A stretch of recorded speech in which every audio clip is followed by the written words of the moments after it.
Wired.com presents The Geek's Guide to the Galaxy. And here is your host, David Barr Kirtley. Hello, and welcome to episode 311 of Geek's Guide to the Galaxy. Our guest today is Clint Watts. He's a former U.S. Army officer and FBI special agent who's testified before Congress multiple times on issues relating to terrorism and cyber warfare. He's currently a Robert A. Fox Fellow in the Foreign Policy Research Institute's program on the Middle East, as well as a senior fellow at the Center for Cyber and Homeland Security at George Washington University. And we'll be speaking with him today about his new book, Messing with the Enemy, Surviving in a Social Media World of Hackers, Terrorists, Russians, and Fake News. And now, here's our interview with Clint Watts. All right, so we're here with Clint Watts. Welcome to the show. Thanks for having me. Okay, so the first thing I want to talk about is these conversations you had with a terrorist named Omar Hamami. So how did you first start talking with him? Actually, I think Omar, I'd have to go back and look, but he may have talked to me first. This is going back probably 2012, 13, was he would pop up on the scene, and because he was such a narcissist, as goes with jihadi terrorists, they really like to read about themselves or check themselves out on the internet. And he had pinged me, I believe, or I had seen a post that the account had put up, and I had commented on it, and that's kind of how it got started. And Omar wasn't just reaching out to me. He was reaching out to lots of Western journalists. He wanted to get in the news because he was having trouble. And so, yeah, it was kind of one of those fluke things that happened, but he picked me out of the crowd, I think, because he knew what my background was. And he was an American. Yeah, he's originally from Alabama. And so he grew up in Alabama.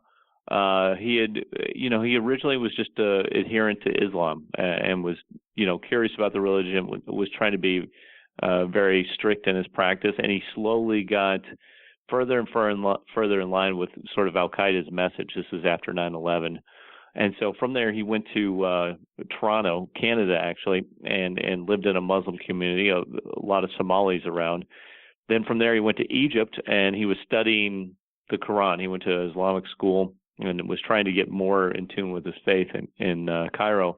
And then from there, he made the jump to Somalia. So he's one of the more fascinating cases, not only because of that trajectory that he took, but he joined the precursor to Shabab, which was called the Islamic Courts Union, or known as ICU. And so he took that trajectory mostly because he was learning about it on the web. He didn't really have like a tight, close network to him that brought him into it. So it's that, pre-social media internet era.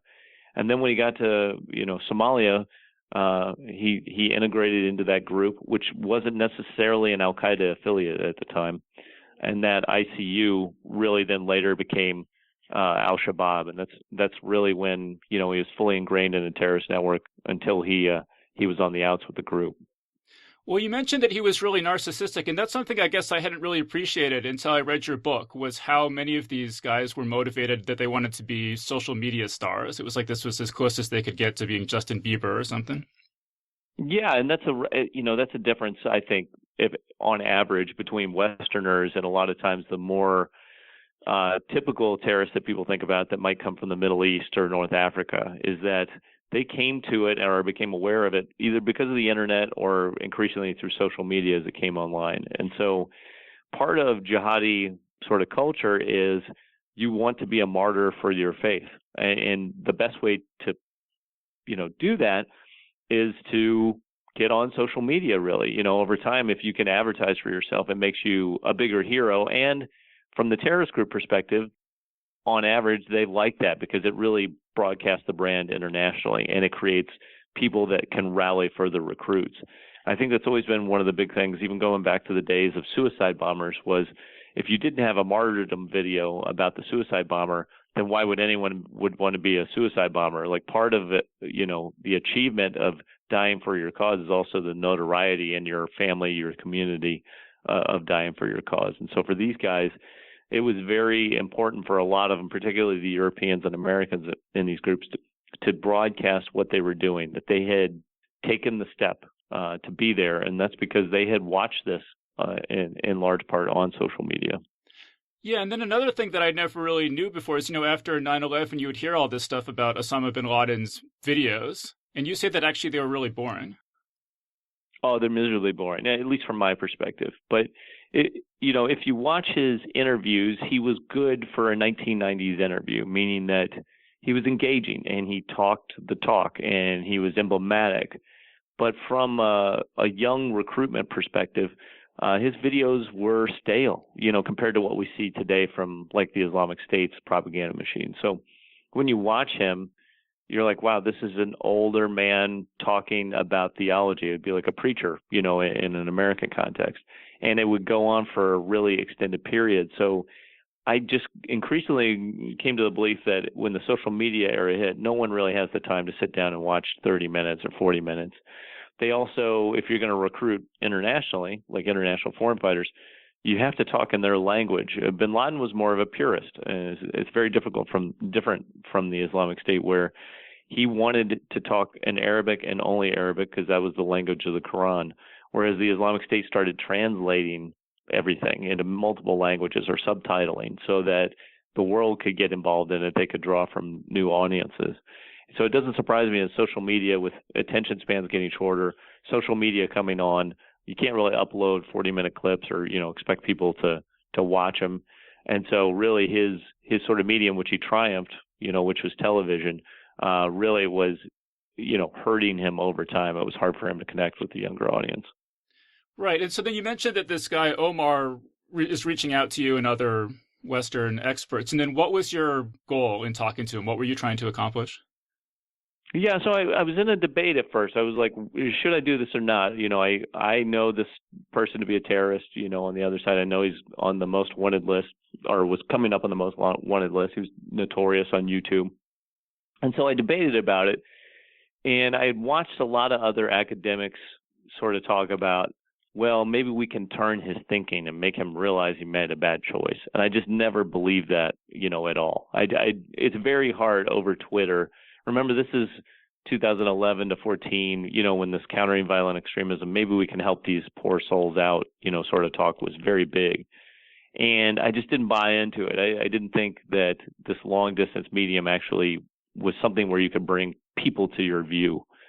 And so I was like, what if I did something different? And what I really wanted him to do was basically say that what he thought he was getting into was not what he got into. Because I always saw foreign fighter recruitment to travel to another country and join a terrorist group just based on what you see on social media is a huge leap. And so if you can get out into the public space, hi, I went and joined a terrorist group and this was my experience and it did not go well, I thought that was a huge win, for just everyone in the world to see that, okay, the terrorist fantasy isn't what I thought it was going to be. And at the same point, I wanted him to basically say that the ideology, not that it was bankrupt or for him to turn on his own beliefs, but to just say it's not what you think it is, and that there were fractures in between Al-Qaeda, Al-Shabaab, and some of these outlying groups. Because in the West at that time, it was all the charts were here's bin Laden and Al-Qaeda, and there was lots of lines drawn down like a pyramid, and it was like all these groups report to bin Laden. I just never saw it that way. And Omar, my conversations with him, he really confirmed that for me, which it's a much more loose sort of social network than it is really a top-down command structure like we think of the military.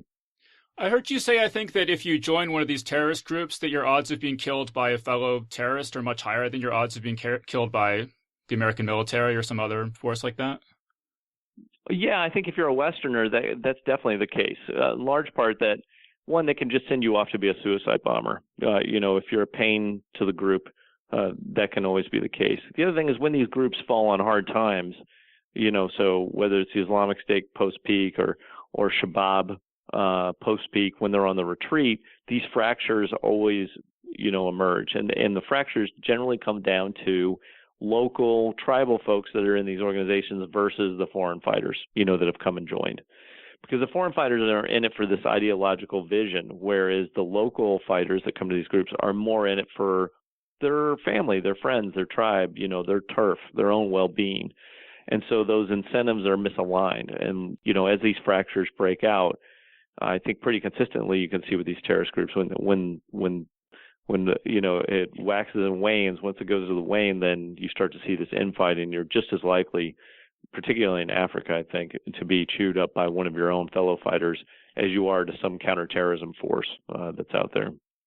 One time I heard a guy, he owns a business, and he said one thing that this business could never survive is if everybody in the business knew how much everyone else was being paid. And right. You say it's kind of the same thing with these terrorist organizations, that once the United States started seizing their records and making them public and people saw the internal workings of the organizations, that they really started falling apart. Yeah, and that was happening, even before the records came out. The Al-Qaeda employment contract, I believe it came out in 2006, if I remember right. But, it showed that, hey, we're going to make payments to people who have more kids or less kids, and based on what region they're from, and we're going to basically give a cost of living adjustment, and there's bias in it. And so that bias is very, very hard for people in the ranks to get their heads around. No one wants to be treated unequally. Even if they all say they're in it for the religion, ultimately it doesn't feel good if you're the guy who's working just as hard as the next guy and you're getting paid 1/3 as much, or you because you didn't have as many kids, or maybe you can't have kids, or maybe you're not married, you're receiving less vacation time. So that is a wedge that drove in there. And some of the first Al-Qaeda defectors that came out of the ranks, this is even, in the 9/11, pre-9/11 time period, were upset because they thought they weren't treated equally or fairly by the leadership. And that's almost always the case whether it's organized crime or terrorist groups. When you get in there and everybody looks at the bureaucracy of the violence they're administering, even the adherents, they tend to want to break from the group over time, or they lose interest if they don't think they're being treated fairly. And I guess we should make it clear that you have a background in government, but at the time that you're having these conversations with Omar, you're out of the government. You're just acting as a private citizen. Yeah, I was a consultant. I did almost, I think, all of it from one iPhone, an iPhone 1 originally that I had, and then my laptop. And at the time, I was working on all sorts of just consulting jobs. I was based in Boston during the Omar period, and it was just fascinating. I started the blog, and I was like, this is just a way for me to write now about terrorism because I don't have real work, in the space. I'm a management consultant during that 1 year, that pivotal year. And I would do terrorism analysis sort of ad hoc, here and there. But that was my first sort of period of being in the far reaches, and it was interesting. I could do a lot more of my own research, and while I was, not making a salary I would like to make, at least I felt like I was working on things that I wanted to work on. So I think that also speaks to, one of the chapters that I wrote, which was kind of how the bureaucracy of the government works, which is why can't the government, for all of its resources, sort of do similar things? Sometimes they can, by the way. I'm not, there are great people in the government, but I felt it very constraining. I would imagine a lot of people that do, deep research, academics that work for the government feel the same, constraints. So it was always fascinating that the more I wrote outside the government, the more the government paid attention to me, and the more I wrote inside the government, the less anybody paid attention to me. So it was always weird how that shook out. Right. I want to come back to what the government could be doing better, because there's a lot in the book about that. But just to finish up the stuff with Omar, so you were actually talking to him for 2 months, you said, before you actually started kind of pushing him on anything, just making friends with him basically for 2 months. Yeah, I would push him occasionally, mostly through blog posts, because what I was using my conversations with Omar for, which I tend to do on Twitter, whether it's Russia, terrorists or whatever, is to get a sense almost from like informal interviewing, very public interviewing, what people are thinking or what their motivations are, or how they see the situation. And it's usually called like a comparative perspectives project, from a research discipline. And so I just wanted to know, okay, what do you think is going on? Why do you think I'm wrong? And so once I got an assessment that was up there, I would post it, on my blog site, which was just a WordPress blog. But then they would read that and they would want to tell me what was wrong. So what's always interesting in social media, whether it's terrorists or academics or whoever, if you get to a point where you're like asking for their opinion, they want to stop. But as soon as you post something, a summary or whatever, they're quick to tell you when you're wrong. And this is that antisocial aspect of social media. And so it became a very effective way. I just write up kind of what my thoughts were or what I was thinking.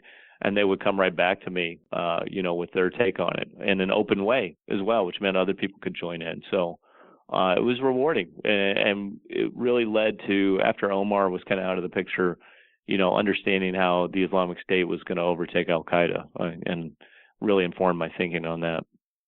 Well, yeah, because he gets out of the picture because he ultimately gets hunted down and murdered by fellow Al-Shabaab members. Right. What was that like for you? Just how did you feel when you found out that this guy you'd been talking to had been killed? Well, I think the first thing was, it's exactly what I thought was going to happen. I knew the terrorist group would kill him. The Shabab and Omar documented very well. Shabab had been hunting him for a long time, and so it was bound to happen eventually. I always thought. I was hopeful instead that he would either turn himself in, or one of the tribes locally would turn Omar in to the government, and that he would just face trial, because I saw it more useful. I couldn't fully flesh it out on Twitter, but I felt like Omar kind of knew deep in his head that he had chosen a less than optimal path. And he was kind of getting into this devout phase maybe, and was willing to move away from violence, but, didn't really have a pathway for it. And so I was hopeful that he would be alive. So I was disappointed when he was killed, although not surprised. And I also, despite having these public conversations with him, I didn't have a lot of remorse. I felt like he had picked his own path. And, about a week before, he had done an interview with Harun Maruf, and I had listened to it. He'd done that interview over the phone, and it was fascinating how steadfast he was in his belief that the only way was Sharia and Islamic State, and if we have to kill for it, then so be it, despite having very casual conversations with Westerners, or even sort of pining for America. And so, yeah, it was just strange. I didn't feel like sad or remorse. I was disappointed that I saw an opportunity with Omar that he could inform other Americans that this isn't what it's cracked up to be. Mm-hmm. You mentioned that you thought trying to change his mind about that sort of stuff would just not be fruitful. I was curious what you think. I don't know if you know this guy, Majid Nawaz. He wrote a book called Radical, but he was imprisoned in Egypt for a while. He was a member of not a violent, but an extremist Islamic organization. And he says that when he was in prison in Egypt, that he read Animal Farm, and that he thought, wow, he sort of looked at the people he was associating with and thought, wow, if these people ever actually came to power, it would be like Animal Farm. And that kind of was sort of a turning point for him. And as a writer and someone who does a book podcast and everything, I like to think that books could have that sort of power over people. But I was just curious, what do you think about that? Would reading more Animal Farm? Yeah. Well, I agree in the sense that, most of the people that are recruited, the vast majority, have only been taught one thing and taught it in one way. I think the biggest indicator of whether someone will become an international Al-Qaeda foreign fighter is if someone in their family was an international Al-Qaeda foreign fighter. One leads to the other. And so I'm not saying that you can't change people's views. I think as they get older, it becomes a little bit easier, when you're out of those young years. But I think it's very challenging on social media. In 12, 13, 14, going through those years, and I think it was 13 predominantly that I was talking to Omar. It's interesting because the belief was, we can just tweet it out, of these people. We can just hit them with good advertising and they'll change their mind. And I've never found this long distance social media as a way to do that. What I do think is if you can get people in person, or sort of like you're talking about here with some of these reform programs, and work over them over a long duration to engage with them, you can de-escalate. And the more intimate you can make that, the better. I don't think this widespread mass advertising has any impact on de-radicalizing people. And I think some of the research from, there's a guy named Ross Frenette who does Moonshot CVE. They're doing more one-to-one engagements on social media where they actually are going and talking in a pinpoint way to extremists online, but it's a one-to-one conversation. It's not this, let's send a catchy video and then terrorists will want to quit kind of thing. And I think there is some hope for that. And they're using people that were formers, meaning they were former members of extremist groups, who are reaching out to people they think are vulnerable to being recruited. And so I think that is a more successful formula, and it's come from learning from this experience, from 9/11 to ISIS, essentially. So I think there's some positive things, but I would agree with you. The more books you can get, the more ideas you can get people exposed to, the better the chance that you can actually bring them back from that more violent edge. Now, when you're talking about these one-on-one interactions, is that over Twitter, or it would be over FaceTime or something? Because it seems like if you can hear someone's voice and see their face, that's maybe more effective. Yeah, the way I understand it, and you definitely need to, dig more into it now because I saw it a few years ago, but it was over Facebook.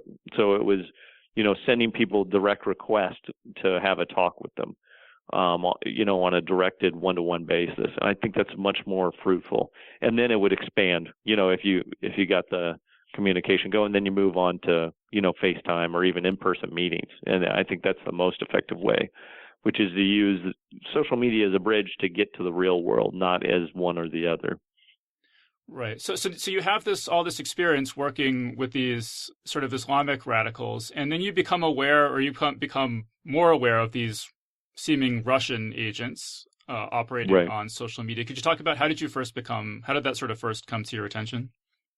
Yeah, it's interesting. The Russian thing came to me rather than me seeking it out. And that's always been one of the things that gets a little misunderstood, in the public space, is that I had written an article. It was about the situation in Syria.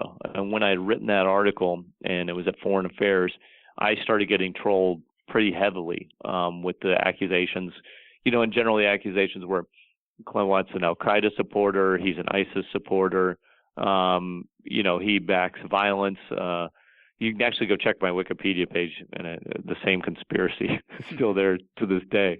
And it's kind of fascinating. I was like, man, why would people think this? Because my pitch was maybe we should try and reach out to some of these Islamist groups in Syria, since we're not going to deploy troops and we don't want to just, always use hard power. This was the soft power era, of Obama administration. And that's where we got onto it. And the pattern was just very, very different. And, having watched social media for many, many years before that and how extremists, acted on it, this was just different. It was way better organized. It was more focused. It was more persistent. And you could tell that there was something or someone behind the scenes that was directing it. And so that's kind of how I got onto it. And two old colleagues that I'd always worked with on projects, or just for fun, we had done, research efforts, spotted it as well. And so when we started watching this, we all kind of were looking at each other like, this just doesn't make sense. This has got to be something different and something much better than we were seeing with extremists. Well, you said that kind of at first they would sort of try to cozy up to you and make friends with you and gently nudge you toward their positions.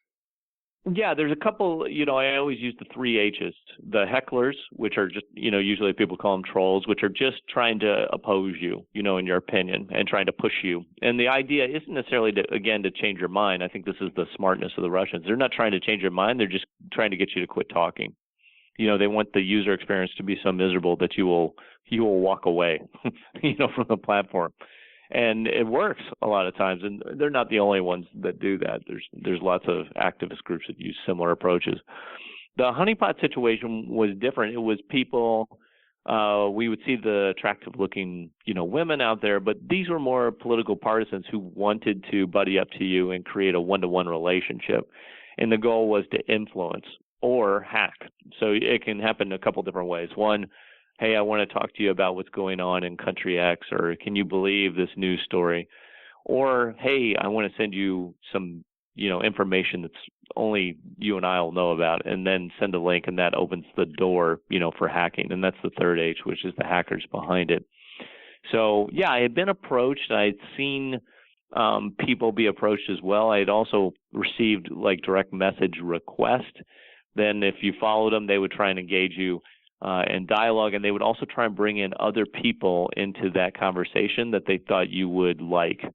So meaning if you're an unknown, in a conversation in a room, you would introduce other people that the target also knows. And they were trying that approach in Twitter, which was pretty fascinating. It's very smart. That's not it's not something a jihadist is going to do. That's more someone who's got some training and skill, either around political influence or espionage and manipulation. So it's a very different approach, and I think that's why. Well, oftentimes you'll hear people, question the sophistication. I call it, it's like an advanced persistent threat. They'll use every means available across a wide spectrum of platforms, and they'll use every technique, and from easiest to most difficult. So it was pretty fascinating how they were trying this multifaceted way to engage with adversaries and cozy up to some allies online. So you're saying they would, for example, they would make friends with one expert, and then they would approach you and say, "Oh, our mutual colleague so and so thinks this. What do you like?" That sort of thing. Yeah, and then bring you into a group conversation, hoping that either you'll facilitate the conversation, then seen as like, "Oh, we're just having an open discussion about foreign policy topic, whatever." But then that allows them to introduce things like, "Yeah, well, if you guys considered this, that's the sort of idea behind it." Which is the basics of all influence, and it isn't necessarily illegal, right? Like, it's about winning people over in an audience space, and so that's what I really found fascinating about it was this sort of the problem they always had was they were too aggressive ultimately, because I don't know if they're on a clock or if they have certain milestones they got to hit. But if you don't engage rapidly in the conversation, then they continue to push the conversation. So it's like the eager salesman, that might enter into a dialogue with you, and you're like, why is this person so pushy? And then ultimately you're like, okay, they really want to sell me something. That's the same sort of dynamic playing out in the social media space. And you say that you were really aware from the beginning that this could go really badly for you, talking to and about Russia, right? That they could, hack you and try to destroy your reputation. Yeah, for sure. I mean, that's the standard approach. In 14 and 15, it was kind of like, what if there's no work behind it? I would pitch social media writing projects, for terrorism, which like Foreign Policy Research Institute. I would do all sorts of writing. I'm on a stipend there, it's my fellowship. So I was like, what am I going to do with this, though, this Russia sort of stuff? And why write about it? Because if I do, I just know it's going to bring more trolling, more attempts to hack, more heckling, more, discrediting campaigns. So I was at a loss for basically all the way up until the Senate hearing. I was at a loss for what to do with it. Yeah. Well, right, because you say that you were aware that something weird was going on with these Russians attempting to influence people. This is now into the lead up to the election, and you were trying to get people to pay attention to this, and just nobody was interested. Yeah, people weren't interested in for a couple of reasons. One, they didn't believe that it was making an impact, and I even was skeptical in 14 all the way into 15. It wasn't until Jade Helm, 2015. That amplification around Jade Helm, that I was like, okay, this is working. Americans are engaging with this content, and they're believing it. And what the American audience is creating a lot of the narratives, but they're being amplified and manipulated in ways from afar that they're not really aware of. So it was probably the summer of 15. Just explain what that is, Jade Helm. Yeah, so Jade Helm 2015 was a U.S. military exercise, and it was designed to go to the U.S. Southwest, and it's pretty common. The U.S. military will work with locals or will deploy inside the United States to simulate what would it be like to deploy overseas, and it's like a practice exercise. And at the time, this is when we're doing counterinsurgency around the world, and so this was a pretty standard exercise. But when this conspiracy online really cropped up, this is the Obama administration deploying the U.S. military to declare martial law in Texas and in the American Southwest. And then it got spun into, and they're going to take our weapons.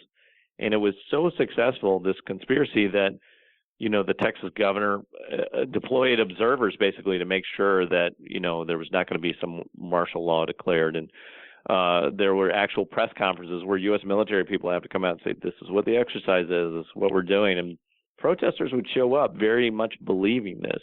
And that was being amplified at a much, much higher pace than would be normal. And it was due to these Russian influence networks that we have been watching. They were really helping accelerate it. They don't have to create everything.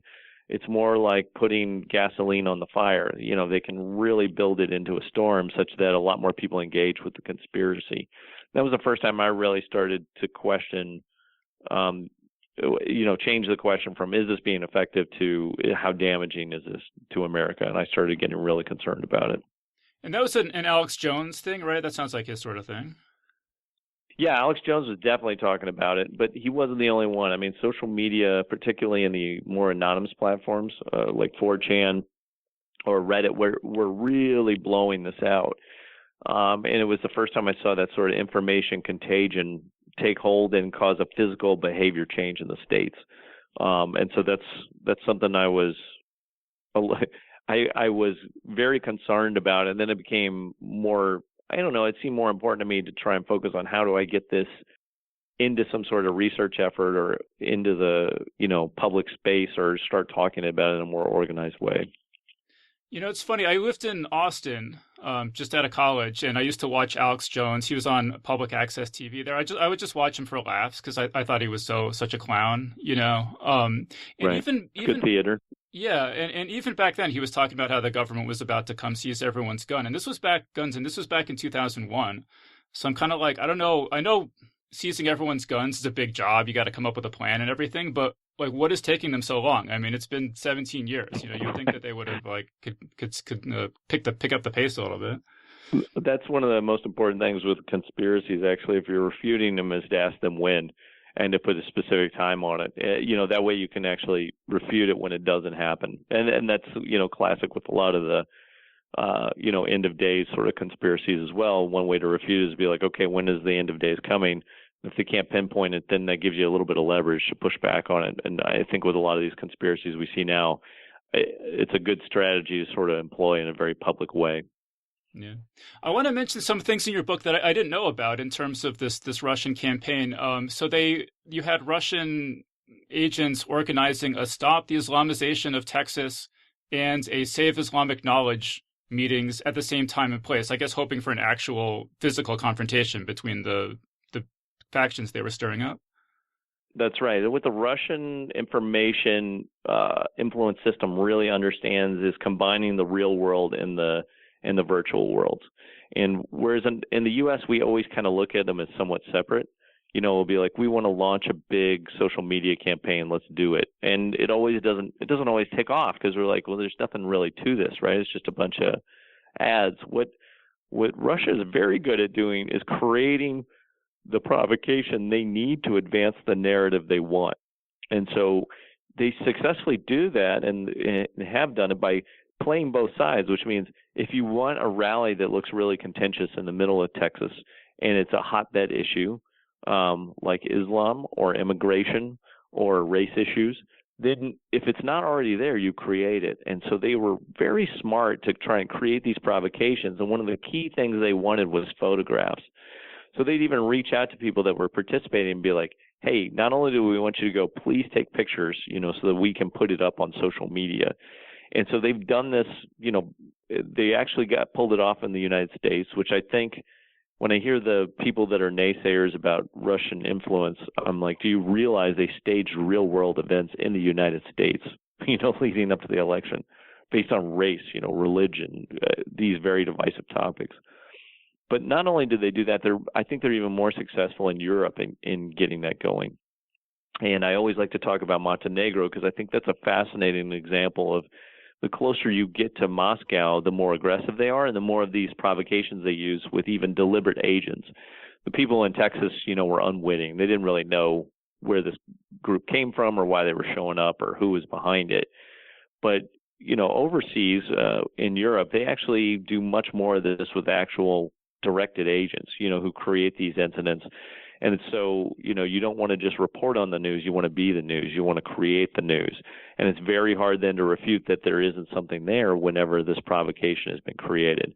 Something they wanted to do, as well during the Cold War, but it was just much harder to bring the synchronization in the United States by doing a provocation through, some agents in the U.S. and then amplifying it when you didn't have lots of newspapers that were widely read, around the United States. So it's a lot tougher to do. Today they can do it almost at light speed. They just move very, very quickly. And they'll either take provocations that are openly available and then twist it, to fit their narrative, or they've been successful, as we see, at staging these events and then broadcast them for their purposes. It's pretty complex, and it's really an extra step that most others wouldn't take. Well, you say people are trying to downplay the impact that this can have. You say actually that you think that Trump would not have been close to Clinton in the election if not for these Russian efforts. And you probably saw James Clapper just came out and said the same thing. Yeah, I think at times when Clinton would have pulled away, and of course I can't prove all of this because we didn't have good polling. I mentioned that in the book. There's no accurate polling going into Election Day. Everybody was off pretty consistently. But there are times where I think Hillary Clinton would have pulled away and stayed, at a safe distance, but the Russia narrative drifted in. The biggest one being that Bernie Sanders got a raw deal from the DNC. That entire narrative was powered by Russian hacking, and it came out right at the worst time, for the Democrats, meaning during the convention. Whenever there was another incident that would, hit hard against Trump, you would immediately see more leaking of hacked emails. So the great example is the infamous Donald Trump tape, that came out, and within an hour, WikiLeaks was dropping emails, out into the public space.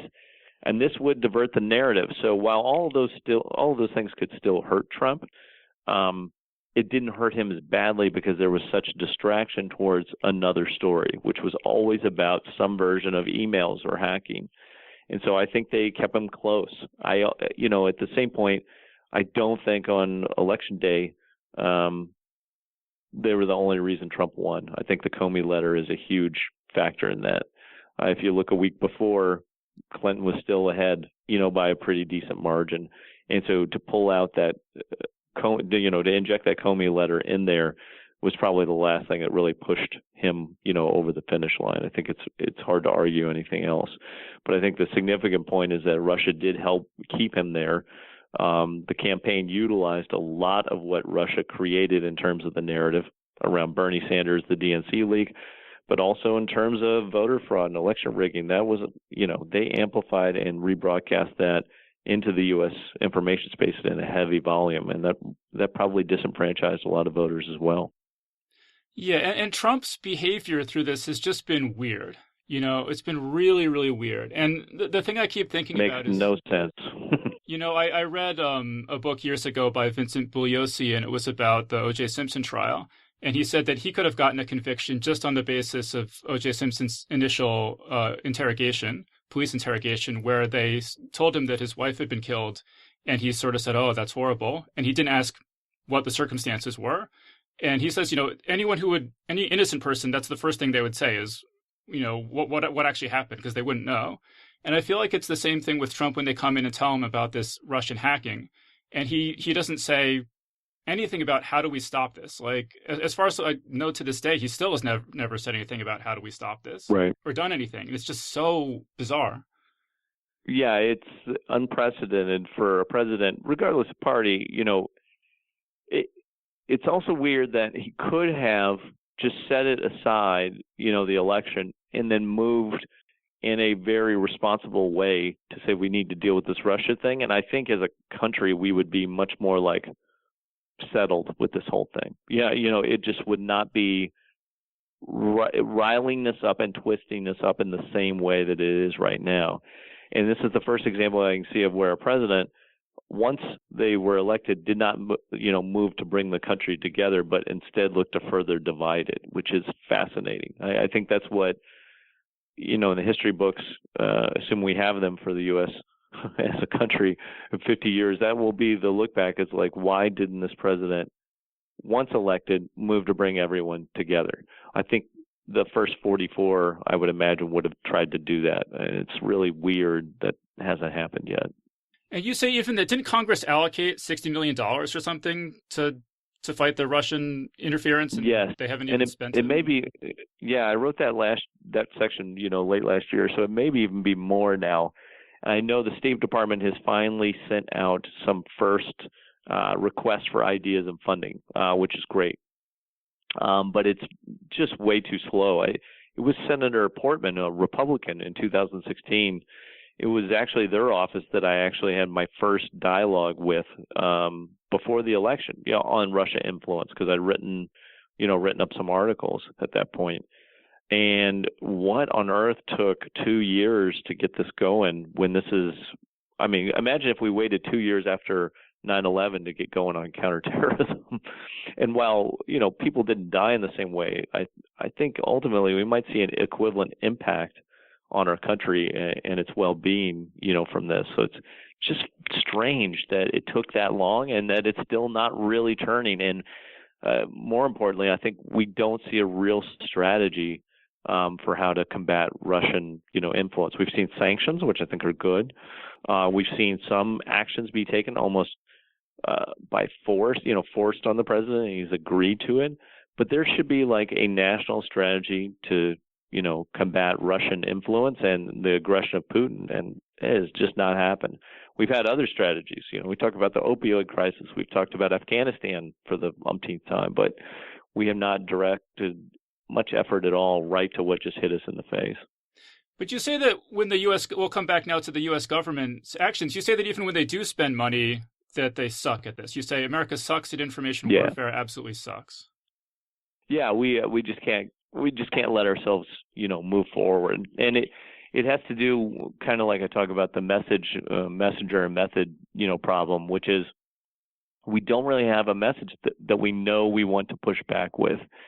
And we super sanitize it. We do it mostly to make internal bureaucrats and the media, the American media, happy. So we can't really jab back at terrorists freely the way they jab at us. And so that, limits us. And the same thing with Russia. We would get our clocks cleaned if we went against Russia right now in the social media space.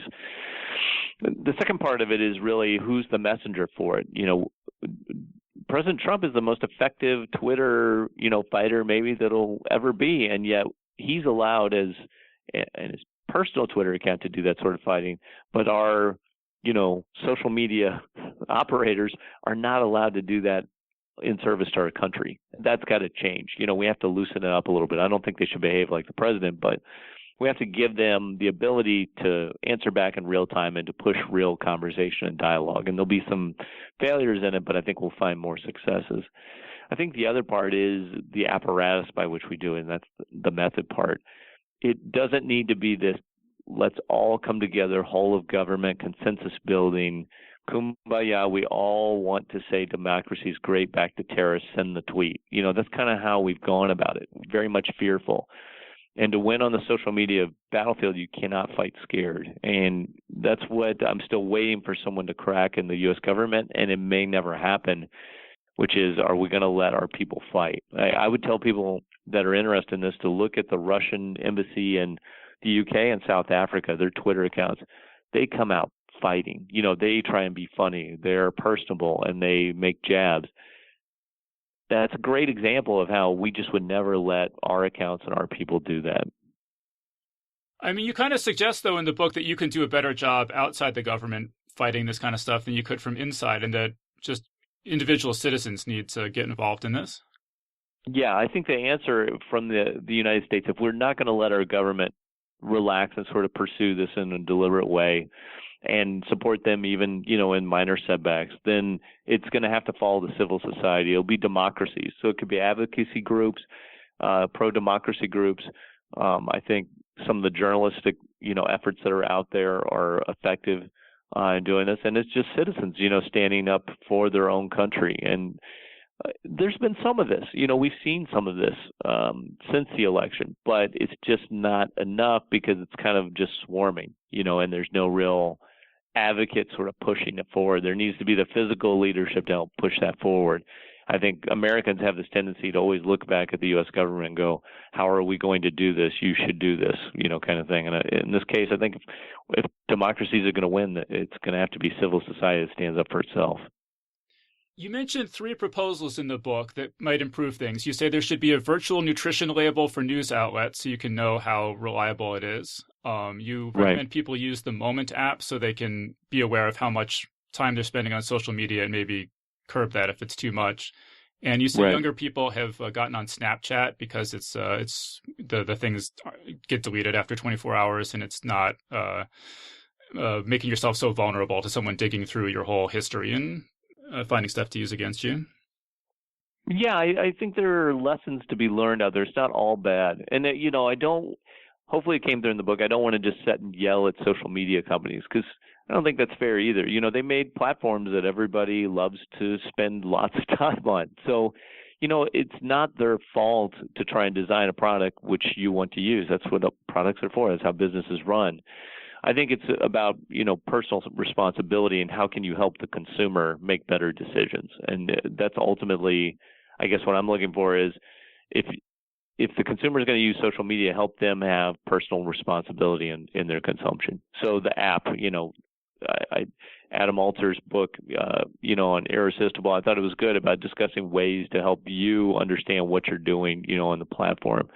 I think for information sources, filters are essential. There's a reason why, if I've learned anything, it's, the only thing worse than no information is too much information. It can really be so confusing that less beside, even though you have access to more. And so filters aren't all bad. We've kind of come to this social media conclusion, in the mainstream is I don't need a filter. I just need, the truth. I need absolute transparency. Well, does that really make sense? Are you an expert enough in all of these things to understand what you're consuming? Like I'm good at assessing terrorism or Russian disinformation stuff. I'm terrible at assessing climate change because I don't know what those scientific records say. Same thing with information sources. If you can just let the consumer know, hey, this is the source, this is its track record over time, you're totally allowed to read it if you want, but just know that if you read too much of it, you could be misled, and their track record's not really good. I think those sorts of warnings are helpful, and that's always what I'm trying to push is more the personal responsibility for the user so that they can make better decisions about their own time, their own usage. Well, like you say that friends of yours will send you articles that they found on RT, and you tell them, that's state-sponsored Russian media. And they're like, what? Not what? Yeah, well, that's the smart part of social media from a state sponsor and influence perspective, which is it plays to implicit bias, meaning you're more willing to take on the ideas or the concepts or the information that's delivered to you from a trusted source. And that trusted source is your friends and family, on these social media platforms by and large. And so if they send it, then you trust them, then you're more likely to believe it. And that's what Russia really understood when they started this was RT is very hard to expand through satellite television and much easier to broadcast through YouTube, where people don't always know that RT stands for Russia Today, that don't know that producer that's sending it out, it actually works for a Russian state-sponsored outlet. And so that story, whenever, it's confirmation bias, which leads you to click on it because it confirms your belief. And it's implicit bias, which, leads to sharing, and that helps reinforce why you want to read it. And Russia really understood that, which was get into the parties, as they used to say, and the people of your adversary, integrate with them, and then they're more likely to take on your message. And they've done it really, really well. And I've had the same come up with even some conspiracy things. Everybody falls for fake news or gets, manipulated one way or another. It's happened to me. But there's no real good way. Snopes can't keep up. And so you got to focus not on the individual content, but on the disseminators of that content over time. And you say the things we have to look forward to in the future, we've got fake audio and video. So you'll just watch a video clip of the president saying something and it's not even real. Right. Then machine learning applications. So basically using AI to target people and automate this process of tricking them and heckling them and so on. Sure. Yeah. So forgeries are the backbone, of Russian influence efforts, but also of other manipulative campaigns, which is, can you take a kernel of truth and twist it in some weird way? So the kernel of truth is that sounds like the president's voice. That looks like the president. So I'm going to go with the fact that whatever he's saying must be true. Now, I don't know that works so much after the Trump administration because that's kind of there's a lot of things come out of the president's mouth that are not accurate. So that may not be the case in the future. But for trusted sources, if you can find a trusted source that plays to implicit bias, and then if you can take that implicit source and make them say something false, man, you can really power a false narrative and be almost impossible to stop. Luckily, the fake audio video isn't there yet. Maybe it will be, better over the horizon. Now it's still a little bit clunky, but we're already moving that direction. And so it's pretty nerve-wracking to watch. I guess I'm just curious a little bit about the experience of writing and publishing this book. You say in the acknowledgments, thanks to my agent, Flip Brophy, and my publisher, HarperCollins, both took a gamble on me when many others had passed. Why do you think it was a challenge getting this book published? I had this proposal out for a year or so. I modified it a little bit, going in to the meeting with HarperCollins. I'd had it out there for 2 years, almost 2 years. And people were just kind of like, and part of it was the Russia story wasn't there yet. People just weren't interested in it. And the other part of it is the counterterrorism stuff with social media was, I don't know if it was overdone. People, the agents that I sort of went and talked to wanted one of two books. Even after I testified, they wanted, just tell me I want a Russia book in the election, and I had no interest in doing that. I'm not the foremost Russia expert. Ambassador McFaul's got a book out. He's the guy you go to learn about Russia. I mean, he lived there. That's his thing. And same with terrorists. I just thought there had been plenty of ISIS books on the shelf. I didn't want to write about that again. And I wanted to talk more about, how all bad actors sort of come to these communication environments and use it for their purposes and what the dynamics are that play out. Because hopefully, for people that read the book, they'll see that, chapter 2 leads to chapter 9, really. The Al-Qaeda experience on social media, internet to social media, was really the same as the public's experience. The internet brought everybody together. Social media sort of tore everybody apart. And that was due, to preferences. And that's that populism that's really driving a lot of political and social movements today. HarperCollins took a gamble. I didn't want to do a Russia book or a terrorism book, and they were open to that. So I'm very appreciative to them for taking it on. Have you had any, or are you expecting any pushback on the book from Russians or from just anyone else? Yeah, I mean, they're not. I imagine they'll find some sort of angle. They'll find something in it they don't like, and that will be the narrative that's advanced. I mean, I can imagine what's the ones that are already out there about me. Clint Watts, fake Russian expert. He doesn't know. Let me see the data. You got to see this. The discrediting campaign is take every aspect about the target, break it into a small piece, and then refute it. That's the way of subversion as an art, and it's in their text. It's in their playbooks. So, and it'll be somewhat successful. But one of my goals when I left the FBI the first time, before I came back as a contractor, I was like, man, I think I might want to write a book. And so it took me 15 years, but yeah, I'm happy I got there.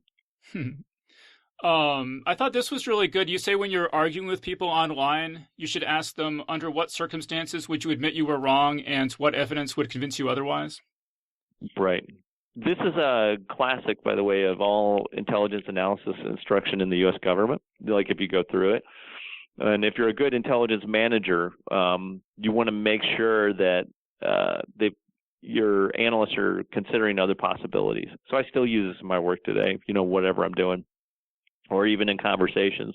And I use it as a self-check, like, okay, if I'm wrong, what will that look like? And what will happen? And what are my indicators if I'm off? And I think that's such a valuable tool for everybody when they're going into an argument or preparing for public debate to understand the other side. So like I'm doing it with North Korea right now, internally in my own mind. I'm like, okay, is the Trump approach really right? When would I agree that maybe it's worked while all others have failed? I do that internally. So I think those are critical questions. And on social media, a lot of times it'll stop trolls in their tracks. you don't have to state it as formally as I did kind of in the book, but just to push back and be like, kind of like we talked about with conspiracies. So what date will Obama declare martial law? They won't be able to put an answer on it. And so I always think that's, an effective way. And I had used it during the drone debates, in 2009 and 10. The story was in Yemen, we were using drones and there would be a mass uprising basically, and there would be blowback, to the U.S. approach to drones. And so I said, when will we see this? And it was very hard for anyone to articulate when that would happen. All right, so we're pretty much out of time. I guess the last thing I want to ask you is you say J.B. Berger is one of the best analysts of social media, terrorism, disinformation, dystopian fiction, and the television show Lost in the entire world. And dystopian fiction and television show Lost are the kinds of things we usually talk about on this show. I was just kind of curious what kind of conversations that you've had about it. Oh, you should have him on then for sure. I mean, it's funny. Weisberg and Berger are both just brilliant, analysts. And it's funny. Berger used to run one of the largest blog in the world about the TV show Lost. This is before I met him. And so that's what when I first met him, that's kind of what he was known for in the public space. And he's just a fascinating guy, brilliant on whatever topic he digs into. Researches dystopian fiction. He's just got a brilliant mind for these sorts of things. I think that's why he's been so successful in social media analytics. I would tell you that should be a guest you should bring on, because he can go from terrorism to disinformation to dystopian fiction and Lost all in one episode for you, I'm sure, and tie them all together in ways I could never do. I mean, are you a fan yourself of dystopian fiction and science fiction kind of stuff? A little bit, but not primarily. I'm more a fan of well-done stories. I really like it when people communicate complex things in an engaging way, if that makes sense. So The Big Short is a great example. Who would have got me to ever watch a movie about, credit default swaps? Like, that is amazing if you can do that. That's hard to do. Same thing as like Christopher Nolan movies. I watched the movie Interstellar again not long ago, and they actually talk about fake news in there, which I totally missed the first time. And that I thought was another great complex story told in a way that I stick with it. So that's what I'm the biggest fan of, I think, regardless of the topic. Where they're teaching the students in school that the moon landing was fake? Is that what you're talking about? Yes. Yeah. I kind of just didn't pay any attention to it the first time, but that was in the fake news era, so and I didn't catch it. Oh, and actually, there's one other thing I wanted to ask. So you also mentioned you say thanks to the Howard Stern show for sort of keeping you sane through all this stuff. I guess I was just curious. Do you listen to podcasts? Because that's kind of like radio as well. Yeah. I have gone more and more to podcasts, as it's come online, particularly because I travel a lot. I'm on airplanes, trains, and cars. So I'm always tuning into podcasts. And so it was funny, the Howard Stern show was kind of my way after, just staring at a bunch of terrorist beheading videos or, online chats all day, or during the Russia days when no one really wanted to talk about it. I thought I was just wasting my time. I would, listen to that show on the way home or when I was walking in the neighborhood or something like that. It gave me a little bit of levity. And I also did it because Howard Stern always complains that no one ever appreciates him or shows him thank you. No one ever says thank you. So I did that deliberately. Well, that's great. Yeah. And I can tell from reading this book that there's just a lot of crap you've had to deal with. And I think it's important, what you're doing and writing this book and talking about this stuff. So I want to thank you for that. And thanks for having me on. Hopefully people get more, out of it than just the Russia stuff. That was my fear too. I feel like the Russia stuff is essential for, understanding how influence happens, but there's so much more, going on in that space too. Yeah. And it's, I was going to say, it's an important book because it's sort of a guide in a way to understanding how you're being manipulated and what you can do about it that is just relevant to everyone. So, definitely everyone check out the book. It's called Messing with the Enemy, and the author is Clint Watts. So, Clint, thank you so much for joining us. Hey, thanks for having me, and thanks for reading. Yep. And that was our interview. So big thanks again to Clint Watts for joining us on the show. And remember that Geek's Guide to the Galaxy is made possible thanks to support from listeners like you. So if you enjoy the show and want it to continue, please sign up to give us $1 or $2 per episode over at patreon.com/geeks. And if you'd rather make a one-time contribution, you can do that via check or PayPal over at geeksguideshow.com/crowdfunding. So big thanks again to everyone who's contributed. We really appreciate it. All right, so that was our show. So thanks everyone for listening, and we'll see you next time. The Geek's Guide to the Galaxy is a production of Wired.com. For more information about the show, visit geeksguideshow.com. To learn more about your host, visit davidbarrkirtley.com. Music and voiceover produced by yours truly, Jack Kincaid.